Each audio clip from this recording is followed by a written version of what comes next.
Հայրենիքը, հայ մարդն ու ընտանիքը գրականությունում, գրողների միությունում հայի ինքնության և ազգային նվիրումի մասին լավագույն ստեղծագործություններն են ներկայացվել։ Հայրենիք, հող,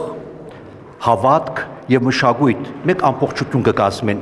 և հետևաբար յուրաքանչյուրին, երբ որ կարևորություն կընծայենք նույն բծախնդրությամբ և նախանցախնդրությամբ կնշանակի, որ հայ ընտանիքը, հայ ազգն է, որ առողջ կմնա և կշարունակի իր երթը։ Գրողների միությունն ու մեծը Ներսես բարեսիրական կազմակերպությունն են արդեն 3 տարի խրախուսում լավագույններին։ Արձակ, դրամատուրգիա, պոեզիայի ու մանկագրության ժանրերի ստեղծագործություններ են ներկայացվել ժյուրիին։ Երբ մենք խոսում ենք մահվան կամ կյանքի մասին, մենք առաջին հերթին խոսում ենք մարդկային արժեքների մասին, մարդկային սկզբունքների մասին, որոնք երբեք չեն վերանում եւ անգամ մահը կամ անգամ կյանքը երբեք չի կարող խանգարել, որպեսզի մարդը հասկանա, թե ինքը ով է։ Հանուն հայի հարատևման ամենամյա մրցանակաբաշխությունը օգնում է, որ սկսնակ գրողները իրենց ստեղծագործությունները հայ ընթերցողին հասցնեն։ Ես վստահ եմ, որ